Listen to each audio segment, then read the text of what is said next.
अस्सलामुअलैकुम। आज बिटकॉइन ने अपने प्रीवियस ऑल टाइम हाई को ब्रीफली ब्रेक किया है और गालबन $125,000 से थोड़ी देर के लिए ऊपर गया था और यहाँ पर इसके साथ ही मार्केट में गोज़िप होने स्टार्ट हो गया है। ऑल्ट कॉइन्स के हवाले से कौन कौन से ऑल्ट कॉइन परफॉर्म करेंगे अगले कुछ दिनों में, जैसे ही बिटकॉइन अपने 125,000 को ब्रेक करेगा और एक अच्छे वॉल्यूम के साथ ऊपर जाएगा 130 से 150,000 की रेंज में, तो हमें बहुत सारे ऑल्ट कॉइन यहाँ पर रोलर कोस्टर की तरह एकदम ऊपर का सफ़र करते हुए दिखाई देंगे। और यहाँ पे कुछ जेम्स की भी आज हम बात करेंगे, एक ऐसे कॉइन जो कि बहुत रिस्की है, जहाँ पर अपॉर्चुनिटी इस वक्त बहुत ज़्यादा है, उसके हवाले से भी बात करेंगे और कुछ और चीज़ों के हवाले से भी बात करेंगे। मार्केट में इस वक्त बहुत बुलिश सेंटीमेंट्स हैं, बस लेवरेज से बचिएगा क्योंकि दोनों साइड पे चाहे मार्केट ऊपर जाए या नीचे जाए, यहाँ पर जो है लेवरेज को फ्लश किया जाएगा और बहुत जल्दी फ्लश आउट होकर दोबारा से प्राइसेस ऊपर और नीचे की तरफ जाएंगी।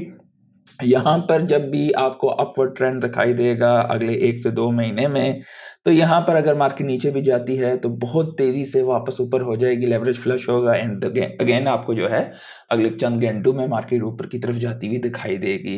तो बी वेरी केयरफुल, स्पोर्ट में अपॉर्चुनिटीज़ बाई करेंगे, यहाँ पर आपको अपॉर्चुनिटीज़ मिलेंगी लेकिन ये बहुत थोड़ी अपॉर्चुनिटीज़ होंगी। और यहाँ पर आपको किसी भी चीज़ को, अगर एक कॉइन या एक टोकन 30-40% चढ़ गया उसको छोड़ दो, दूसरे की तरफ देखो जो कि अभी तक नहीं चढ़ा है। और अच्छे कॉइन्स की यहाँ पे खासबन आप लोगों को बात करनी चाहिए। यहाँ पर अगर हम देखें तो ये कुछ पिछले ट्रैक रिकॉर्ड्स के हवाले से देखा जाए, बिटकॉइन के एक्सचेंज पे रिजर्व्स इस वक्त ऑल टाइम लो पर हैं और प्राइस का ये ब्लैक में आपको चाहिए, जब ये प्राइस अभी ऊपर की तरफ जाएगी तो जाहिर बात है लोग यहाँ पर प्रॉफिट टेकिंग करेंगे। पिछले साइकिल्स में भी एग्जैक्टली इसी तरह यहाँ पर हुआ था, उससे पिछले साइकिल्स में भी इसी तरह यहाँ पर हुआ था। तो ये एक इंडिकेशंस हैं अगले कुछ दिनों में जब मार्केट ऊपर का सफ़र करेगी तो डेफिनेटली हमें वहाँ पर जो है बहुत सारी चीज़ें, मार्केट में बहुत सारे लोग जो हैं हाँ भाई कीप स्टैकिंग और ये कुछ आपको मुख्तलिफ किस्म की इस तरह की इंडिकेशंस मिलेंगी जब लोग अपनी स्नैपशॉट, यार मैंने इतने हज़ारों बनाया है, इतना मिलियन बनाया है, इतना वो किया है, तो उस टाइम पे you should consider taking profit slowly and gradually और टूवर्ड्स द लास्ट, जब मार्केट में एकदम क्रेजीनेस आपको हर तरफ दिखाई दे, हर लल्लू पंजू जिसने हमेशा इसके खिलाफ रहा है क्रिप्टो के, जब वो उसके बारे में बात करे कि भाई कैसे लेते हैं, ये लेना है वो लेना है, भाई वो टाइम है आपने स्लोली स्लोली निकलना स्टार्ट हो जाना है और उस टाइम पे तेज़ी पकड़नी है। यहाँ पर ब्रैंडन ने एक बड़ी ज़बरदस्त सी बात की है कि बिटकॉइन अगर रिस्की है तो आप 18 साल के उन लोगों को क्या कहोगे जो कि 6 फिगर का कर्जा लेते हैं अपनी यूनिवर्सिटियों की डिग्रियां शिग्रियां करने के लिए, उसके बाद जॉब नहीं मिलती है या जॉब मिल भी जाए तो भी 20 साल तक वो पैसा ही करते रहते हैं और लाइफस्टाइल के उसमें रहते हैं, तो आपकी उम्र ही निकल जाती है टू बी ऑनेस्ट, उसके बाद रहता क्या है फिर। तो लोगों की भी मतलब एक किस्म की मतलब आज के दौर में रिस्क ना लेना भी आपके लिए सबसे ज़्यादा रिस्की है, तो इस चीज़ को भी समझें। सोलाना के हवाले से सोलाना कॉन्स्टेंटली यहाँ पर जो है अगर आप उसके डेक्स वॉल्यूम को देखें तो वो डोमिनेट कर रहा है स्पोर्ट में, दूसरे नंबर पे थीरियम है, फिर बीएससी और बेस वगैरह बाकी आपको यहाँ पर दिखाई देंगे। अक्टूबर जैसे ही, अक्टूबर हम लोग इसे कहते हैं, तो स्टार्टिंग में ही इसने अपने रंग दिखाने शुरू कर दिए हैं, तकरीबन 8% इस वक्त हम पॉजिटिव में हैं। तो उम्मीद यही है कि अक्टूबर, नवंबर और हाफ ऑफ दिसंबर या अर्ली दिसंबर तक हमें बेहतरीन रिटर्न्स यहाँ पर दिखाई दे सकते हैं। और कुछ लोग ये कह रहे हैं कि हाँ भाई ये एक्सटेंडेड साइकिल हो सकता है, जो कुछ मर्जी हो, लेकिन जैसे ही मार्केट में सेंटीमेंट्स लोगों के क्रेजी रिस्क लेना जब स्टार्ट करेंगे, that is the time you must take profit irrespective market जहाँ मर्जी जाए। अगर आप प्रॉफिट बुकिंग मतलब प्रॉफिट आपके सामने दिखाई दे रहे हैं, लेकिन अगर if you are not able to keep them तो डेफिनेटली आपको इस चीज़ की जो है आपकी आंखों के सामने ऊपर जाएगा और नीचे जाएगा और आपको उससे फ़ायदा नहीं होगा। कुछ दोस्त अक्सर ये कह रहे थे यार मैंने फंडामेंटल एनालिसिस किया हुआ है और ये टोकन पकड़े हुए हैं, लेकिन मैं फिर भी नुकसान में, काफ़ी सारे दोस्तों के ऐसे सवाल आते हैं। तो बेसिकली आपको एक चीज़ समझानी है, एक बेसिक चीज़ है, फंडामेंटल एनालिसिस और टेक्निकल एनालिसिस में मेजर फ़र्क क्या है। फंडामेंटल एनालिसिस आपको ये मदद करता है कि क्या ख़रीदना है और टेक्निकल एनालिसिस आपकी ये मदद करता है कि कब ख़रीदना है। तो अगर आपने कोई चीज़ टुवर्ड्स द पीक, जब मार्केट में फोमो है, बेशक वो फंडामेंटली एक बेहतरीन चीज़ है, लेट्स से बिटकॉइन किसी बंदे ने पिछली दफ़ा 124 पे उठाया और उसके बाद 109 पे चला गया, तो आपको ये तो पता चल गया कि फंडामेंटली हाँ भाई एक बेहतरीन एसेट है, लेकिन कब उठाना है और ये चीज़ों के लिए आपको टेक्निकल एनालिसिस की ज़रूरत होती है। और डेफिनेटली आपकी इसके साथ साथ ये भी अक्सर लोगों की यहाँ पर गलती होती है कि एज अ टूरिस्ट आते हैं, भाई मैं आ जाऊँगा कल के दिन पता नहीं मैं क्या कर जाऊंगा, तीर मार खान बन जाऊंगा और बना के निकल जाऊंगा। ऐसे नहीं होता। आपका पर्सपेक्टिव लॉन्ग टर्म होना चाहिए। उसके बाद आप इन्वेस्टर माइंडसेट हो, ट्रेडर माइंडसेट हो, इवन ट्रेडर में डे ट्रेडर हो या आप स्विंग ट्रेडर हो, या आपके मुख्तलिफ पोर्टफोलियोज हैं, कुछ इन्वेस्टर के पोर्टफोलियो हैं, कुछ आपके डे ट्रेडिंग के लिए, यानी कि जैसे कि ब्रेड एंड बटर के लिए कुछ लोग डे ट्रेडिंग करते हैं, और कुछ स्विंग ट्रेडिंग्स मतलब क्वार्टरली अपने आप को जो है एक अच्छे रिटर्न्स देने के लिए। उसके अलावा आपका लॉन्ग टर्म पोर्टफोलियो भी होता है। तो ये सारी चीज़ें इट टेक्स टाइम। रातों रात कोई भी इंसान ये चीज़ें नहीं सीखता। It takes time, a while staying in the market, staying update, अपने आप को एजुकेट करो। अगर आपके पास पैसा नहीं है तो सबसे बेहतरीन चीज़ यही होती है, मार्केट को स्टडी करो। मुख्तलिफ किस्म की सर्विसेज आप यहाँ पर दे सकते हो। कई न्यू प्रोजेक्ट्स को आप जो है फॉलो करेंगे, उनके डिस्कॉर्ड पे और मुख्तलिफ जगहों पे आप कम्युनिटी के साथ एक्टिव रहेंगे। स्टार्टिंग में कोई भी बंदा आपको मुफ्त में पैसे नहीं देगा, आप उनके साथ कनेक्ट होगे तो ज़ाहिर बात है आप मुख्तलिफ सर्विसेज मुफ्त में प्रोवाइड करोगे, then definitely somebody from there they will pick you up, और आप वहाँ पे अपने आप को जो है अपनी सर्विसेज वगैरह लिंक्डइन पे एक्टिव हो सकते हो, डिस्कॉर्ड पे हो सकते हो, टेलीग्राम पे एक्टिव हो सकते हो।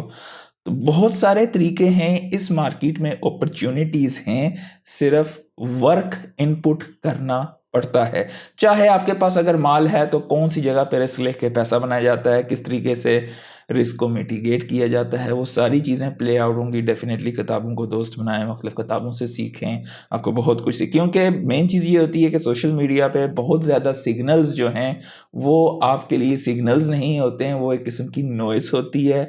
आपको फाइंड आउट ये करना है कि सिग्नल कहाँ पे सही मिल रहे हैं, जहाँ पर अपॉर्चुनिटी, क्योंकि ज़्यादातर जो है सब बुलशिट होता है। किसका लिटरली जो होता है, हाँ भाई एक बंदे ने बना लिया इतना पैसा, it's not possible for everybody. अगर हर बंदा मार्केट में पैसा बनाएगा तो जो ये बैठी हुई एक्सचेंजेस वगैरह तो वो इस तरह तो नुकसान नहीं ना करती। कि जाहिर बात है किसी एक साइड पैसा गुआएगी, दूसरा साइड पैसा बनाएगी, और एक्सचेंजेस दोनों हालत में पैसा बना रही होती हैं, चाहे मार्केट ऊपर जाए या नीचे जाए। तो आप लोग उन्हें आउटपेस नहीं कर सकते हो, इस चीज़ को समझो। आपने समवेयर मार्केट की फेयर वैल्यू से जब नीचे गिरे मार्केट, जैसे कि अंडर वैल्यू जिसे कहते हैं, उस टाइम पे आप जो है अगले 3 से 4 साल के अपने सीड्स को बोना स्टार्ट करें, और slowly slowly towards the upward trajectory आप मार्केट से पैसा बनाना निकालना स्टार्ट करें। अब between this range towards the top and towards the bottom में काफ़ी ज़्यादा अपॉर्चुनिटीज़ मिलती हैं। डे ट्रेडिंग की भी मिलती हैं, हर रोज़ की नहीं। डे ट्रेडिंग आपको बीच में वीकली आपको अंदाजा मार्केट आपके मुताबिक प्ले आउट हो, यानी कि आप अपने आप को फोर्स करो।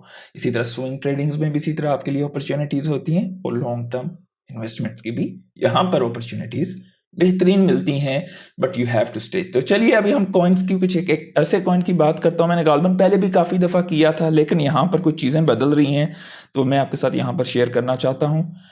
बाय द वे ये वो चीज़ें हैं जो कि मैं अपने लिए करता हूँ। It's not gonna be any financial advice.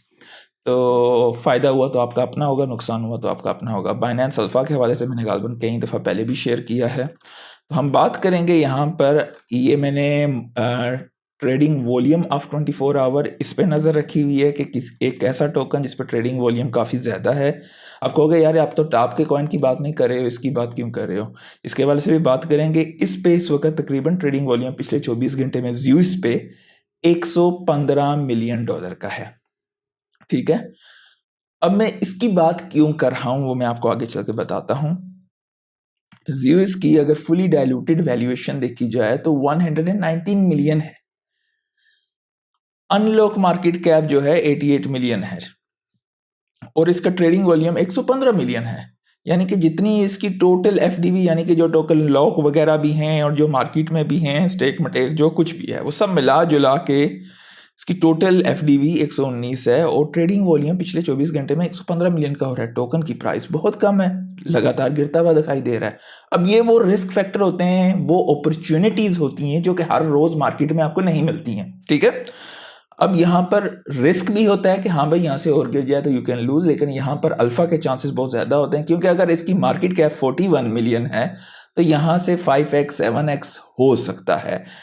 अब यहाँ पर इसी तरह नुकसान भी ज्यादा हो सकता है। So don't take it for granted कि हाँ भाई ये चीजें तो बस ऐसे ही हर चीज काम करेगी। मार्केट में बहुत से सियाने बैठे हुए होते हैं जो कि इन चीजों का हेरा फेरी भी कर सकते हैं।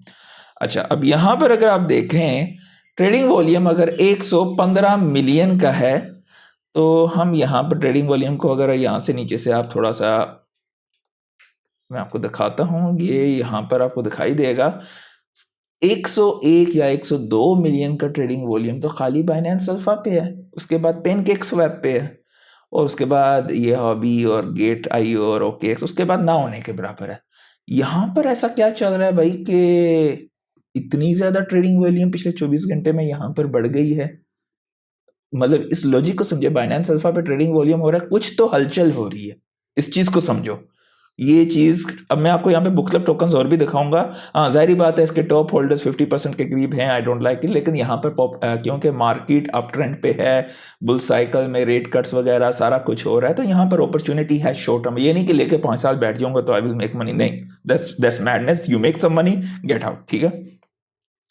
होल्डर्स भी 85,000 हैं, सारी चीजें हैं यहाँ पे। अब मैं दूसरे कुछ और कॉइन्स बताता हूँ। लेट्स से फाट कॉइन है या एस्टर है, लेट्स से एस्टर की बात कर लेते हैं।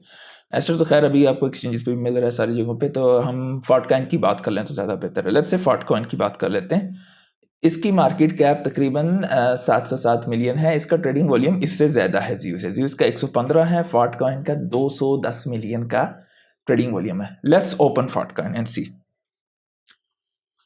अब फाट कॉइन की फुली डाइल्यूटेड वैल्यूएशन 707 या 705 के दरमियान में है, मतलब मार्केट कैप और जो कि फुली लॉक वगैरह हैं, तो इनके टोटल टोकन 1 बिलियन है, लेकिन इनका ट्रेडिंग वॉल्यूम 212 मिलियन का है। उसका टोटल टोकन का जो यूएस का जो था, अगर वो देखें तो फुल्ली डाइल्यूटेड वैल्यूएशन 119 मिलियन थी और ट्रेडिंग वॉल्यूम 115 मिलियन का था, मतलब विच इज ऑलमोस्ट उसकी फुली डाइल्यूटेड वैल्यूएशन, इसका काफी ज्यादा कम है, ठीक है।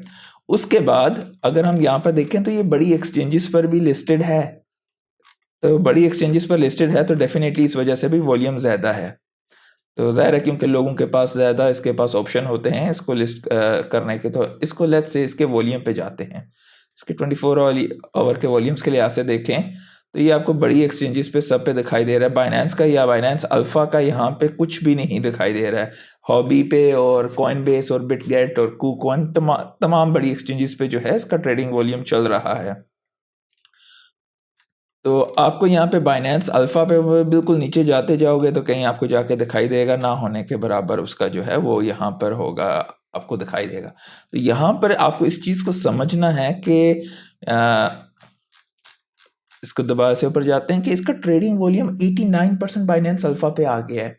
और ये एक बेसिकली इस प्रोजेक्ट का काम किया है कि बिटकॉइन को सोलाना पे जो है एक डिसेंट्रलाइज वे में लाता है, और वहाँ पे डेफिनेटली आप यील्ड वील्ड जो कुछ कमाना चाहो कमा सकते हो। तो this is a great project, इसके बैकर्स भी ग्रेट हैं। तो यहाँ पर कुछ ना कुछ हलचल हो रही है बिहाइंड द सीन। यहाँ पर एक रिस्क फैक्टर है कि हाँ भाई अगर ये चीज़ जो प्ले आउट ना हो, बाइनेंस पे ना आए तो डेफिनेटली वो एक अलग बात है, लेकिन यहाँ पर अगर वॉल्यूम बड़ा है तो कुछ ना कुछ तो यहाँ पर हो रहा है। तो डेफिनेटली यहाँ पर एक अपॉर्चुनिटी भी बनती है कि ऐसी टोकन में शॉर्ट टर्म में पैसा कमाया जाए, क्योंकि बाइनेंस अल्फा पे वॉल्यूम बढ़ रहा है बाकियों की निस्बत कई गुना ज़्यादा, 89% वॉल्यूम। तो यहाँ पर अपॉर्चुनिटी है, definitely do your on diligence. मैं ज़ाती तौर पर इस पर इन्वेस्टेड हूँ और मैं मज़ीद इसको थोड़ा बाई करूँगा बिकॉज आई बिलीव कि इसके ज़्यादा चांसेस हैं बाइनेंस पे लिस्ट होने के, ठीक है। तो ये एक कॉइन था जिसके हवाले से मैं आपके साथ यहाँ पर शेयर करना चाहता था, but definitely do your on research. और ये आजकल काफ़ी चल रहा है, जाहिर बात है, क्योंकि बिटकॉइन की नेक्स्ट लेग आप 125,000 से ऊपर जब अच्छे वॉल्यूम के साथ निकलेगा तो आपके मुख्तलिफ ओल्ड कॉइन्स आपको फटते हुए दिखाई देंगे। और ये अक्टूबर के महीना, जाहिर बात है, इसे ETF का महीना भी कहा जा रहा है। काफ़ी सारे तो इनके जो हैं फाइनल डेडलाइंस आ रही हैं, मुख्तलिफ किस्म के क्रिप्टो कॉइन्स के ETFs इस महीने में हमें दिखाई भी दे सकते हैं, जैसे अगर यूएस की गवर्नमेंट का शटडाउन पीरियड ख़त्म होता है। अच्छा, ये वो चीज़ है जो कि मैंने आपके साथ शेयर करी है। मैं इसकी आवाज़ बंद कर देता हूँ और फिर मैं शेयर करता हूँ। ये टेस्ला का रोबोट ऑप्टिमस है, गालिबन कई दफ़ा मैंने आपके साथ शेयर किया है कि टेस्ला को है तो अगर आपके पास पैसा है टेस्ला के स्टॉक वगैरह को परचेज़ कर सकते हो तो कर लो। ज़ाहिर बात है 180 170 पे भी मैंने आपको कहा है, तो अभी तो 450 से ऊपर है। तो लेट्स सी ये अब जो है कंगफू जो है कंगफू के साथ किस तरीके से करेगा। तो आप फ्यूचर को देखो, आज के दौर में अगर रोबोट्स जो हैं इस हद तक ये काम कर सकते हैं तो कई किस्म के मैकेनिकल काम्स आपके आने वाले दौर में, कई किस्म की लेबर इंटेंस जॉब्स हो गई, कई किस्म के डॉक्टर की सपोर्ट के काम हो गए, डॉक्टर्स के काम हो गए, ये सारे काम जो रोबोट्स करेंगे। अब one of the major thing अगर आप गौर करें, इस वक्त तकरीबन अगर आप यूएस की बात करते हैं कि प्रोडक्टिविटी की बात कर लेते हैं कि इंसान की प्रोडक्टिविटी जो है, पहले जब शुरू में क्रिप्टो आप ये आए थे इंटरनेट वगैरह और मुख्य कंप्यूटर्स वगैरह, तो उस दौर में क्या था कि सडनली प्रोडक्टिविटी बढ़ी थी, क्योंकि मतलब कंप्यूटर में इनपुट डाटा सारा 1 और 0 की फॉर्म में डिजिटल फॉर्मेट में होता है, तो आप जो है ट्रांसक्रिप्ट पे जो है बेसिकली जो फीड दोगे वही वो आपको उसके मुताबिक जवाब देता है। एआई और एजेंटिक एआई ख़ास करके, और साथ ही साथ रोबोटिक, उसके अंदर जो है मुख्तलिफ़ किस्म के कैप्सूल्स होना और मुख्तलिफ़ किस्म के एक्चुएटर्स, और they are performing servo loop इनका बेसिकली बहुत ज़बरदस्त होता है यहाँ पे। तो ये चीज़ें काफ़ी बदल गई हैं। देखें एक किस्म का बाकायदा ये जब मुकाबला कर रहा है, अगर आपका ये रोबोट फेल होता है, वो data directly thousands of robot में डालेंगे। You don't need to give them practice. Let's say कि आप किसी जगह पे नौकरी करने गए हो, आपका हाई प्रोफाइल कोई नौकरी है, आपको 6 महीने कम से कम उसको सीखने में लगते हैं। लेट्स से आपको 2 साल लगते हैं अगर आप स्पेस में काम कर रहे हो, और उसके बाद फिर भी ह्यूमन एरर होने के चांसेस होते हैं। प्लस आप ह्यूमन हो, आप छुट्टियां लोगे, सिक लीव लोगे, शादी होगी, लेडी हो तो जाहिर बात है प्रेगनेंसी वगैरह होगी, मुख्तलिफ किस्म की चीज़ें। और उसके अलावा आप स्पेस में अगर काम करते हो, ख़ास रेंज से ज़्यादा काम नहीं कर सकते हो। अगर आप जो है अंडर हाई प्रेशर यानी कि डीप वाटर में काम करते हो, तो वहाँ पर भी आप एक खास हद से ज़्यादा नहीं काम कर सकते, आपके लंग्स वगैरह इन सारी चीज़ों पर इफेक्ट होता है। और वहाँ पे मेंटेनेंस की एक्टिविटीज़ हैं, या ऊपर लेट्स से जैसे कि स्पेस एक्स वगैरह के जो बनाना चाहते हैं और वहाँ से जो है मुख्तलिफ जगहों पे दूर के एरियाज़ में जाना के लिए, तो वहाँ पे रोबोट्स जो हैं सीधा डाटा ट्रांसफ़र किया, नए रोबोट्स बने, वो मैकेनिकल काम वो करेंगे। बहुत सारी जॉब्स आने वाले दौर में प्रोडक्टिविटी इंक्रीज़ होगी। और इस वक़्त आपको हाँ भाई दिखाई दे रही है कि इन्फ्लेशन बढ़ती जा रही है और मुल्क कहीं फेलियर होंगे, लेकिन अगर मुल्क इस चीज़ को हाज़म कर लेते हैं, ये जिस मुल्क के पास भी ये टेक्नोलॉजीज़ होंगी, एजेंटिक एआई, रोबोटिक्स वगैरह, तो they will be leading the future. या वो कंपनीज़, ठीक है, ख़ास करके वो कंपनीज़ उन मुल्कों की टोटल मार्केट कैप से ज़्यादा, इस वक़्त की टोटल मार्केट कैप से ज़्यादा हो सकती हैं अगले 15 से 20 साल में। ये मज़ाक नहीं है। तो इसका कहने का मतलब ये है कि अगले 4 से 5 साल में, जैसे कि मैंने कई दफ़ा पहले भी इस हवाले से वोकल रहा हूँ, कि क्रिप्टो में उतने रिटर्न्स नहीं मिलेंगे जितने आपको टॉप पिकर एआईज में मिलेंगे, और उनके लिए बैटल ग्राउंड इस वक्त तैयार हो रहे हैं। हाँ भाई, इस दौरान बीच में जो है मुख्तलिफ करेंसीज, मुख्तलिफ हुकूमतें जो हैं बेयर मार्केट में, और ये सारा कुछ जाएंगी और मुख्तलिफ किस्म के बुरे हालात आएंगे, लेकिन नेक्स्ट ये एक बबल नहीं है और यहाँ पर पैसा बन सकता है। टेस्ला उनमें से एक है। डेफिनेटली चाइना में भी काफ़ी ज़्यादा हैं, और आपको मतलब कई किस्म के आप देख सकते हैं। टेस्ला के रोबो ऑप्टिमस के अलावा यूनिट्री के देख सकते हैं, काफ़ी अच्छे हैं प्रोजेक्ट्स ऐसे जहाँ पर आपकी इन्वेस्टमेंट लॉन्ग टर्म होराइजन से अगले 7 से 8 साल आपको अच्छे रिटर्न्स दे सकते हैं। तो इस चीज़ को मजाक ना समझिए। मूविंग ऑन, ईरान की पार्लियामेंट ने अप्रूव किए हैं 4 ज़ीरो जो हैं अपनी नेशनल करेंसी में से कट करने का। इन्फ्लेशन ने इनको पिछले कई सालों में जो है बेड़ा गर्क किया हुआ था। तो ये बेसिकली बिटकॉइन आर्काइव पे ये डिटेल थी, तो मैं आपके साथ शेयर कर दूं। अब बैंक्स वगैरह क्लोज हो जाते हैं, लेकिन बिटकॉइन 24/7 ओपन रहता है। और अब कुछ मिड साइज बीटीसी होल्डर्स जो हैं वो मजीद बाई कर रहे हैं, जबकि वेल्स स्लोली कुछ जो हैं ऑफ सेल कर रहे हैं। एज पर ग्लास नोड ये खबर है। यूके अब रिमूव करेगा अपना बैन फ्रॉम बिटकॉइन ईटीएफ इस हफ्ते से, तो ये भी अच्छी खबर है, खुशाइन खबर है। दिसंबर में चांसेस हैं रेट कट के 86%, और इस साल में जबकि मैंने कई दफ़ा पहले भी शेयर किया है कि अभी इस साल में 3 रेट कट के चांसेस थे, एक हो चुका है। लेट्स से अक्टूबर में क्या होता है, फिर आगे दिसंबर में इंशाल्लाह पता चलेगा। एवलांच का डेक्स वॉल्यूम बढ़ता जा रहा है, और गालिबन मैंने पिछली वीडियो में भी आपके साथ शेयर किया था, क्योंकि मुझे अर्ली इंडिकेशंस वहाँ पे मिल रही थी। तो डेक्स वॉल्यूम बढ़ता जा रहा है, और एवलांच की प्राइस पे ये चीज़ रिफ्लेक्ट भी हो रही है। बिटवाइज ये कहती है कि Solana will be wall street stable coin network. Let's see अगले आने वाले कुछ है। इस वक्त सोलाना मेरे नज़दीक एक्सपेंसिव है, it's not worth it to buy. आपके पास दूसरे अच्छे ऑप्शन है, मैंने पिछली वीडियो में शेयर भी किया हुआ है। फिर से बता देता हूँ, चेन लिंक है, एवलांच है, सुई है। These are better opportunities. तो जिन लोगों ने भी शॉर्ट किया हुआ था मार्केट को, वो लेवरेज उनका फ्लश हुआ है, और बिटकॉइन की डोमिनेंस जैसे कि मैंने पहले आपके साथ शेयर किया था, इस रेंज पे ऊपर जाएगी, और उसके बाद जो है हमें नीचे की तरफ जो है मुख्तलिफ होल्ड सीजन आएगा। तो इस वक्त एग्जैक्टली अराउंड 59% से ऊपर है बीटीसी की डोमिनेंस। आपके कॉइन्स वगैरह अच्छे कॉइन्स जो हैं इस वक्त चढ़ते हुए आपको यहाँ पे दिखाई दे रहे हैं। ग्रीड पे हैं, 74 पे हैं। अभी तक ओल्ड सीजन ऊपर की तरफ हटा नहीं है। लेट्स सी अगले कुछ दिनों में इस हवाले से क्या होता है। मार्केट कैप 4.21 ट्रिलियन की है, बीटीसी अराउंड 124 125 को विद गुड वॉल्यूम ब्रेक करने दें, एंड देन सी उस वक्त से पहले मार्केट में हो सकता है थोड़ा सा लेवरेज फ्लश हो जाए, लेकिन सेंटिमेंट्स बहुत ज़्यादा इस वक्त तगड़े हो रहे हैं। मीम कॉइन, SPX, पगी पेंगुइन्स वगैरह इस वक्त काफ़ी चढ़े हैं। पिथ भी थोड़ा सा चढ़ा है, बाकी कुछ ख़ास नहीं है इस वक्त के लिए। लाइक कर दीजिएगा और सब्सक्राइब भी कर दीजिएगा, दोस्तों के साथ शेयर कीजिएगा। Next week should be very good hopefully for the market. अल्लाह हाफिज़।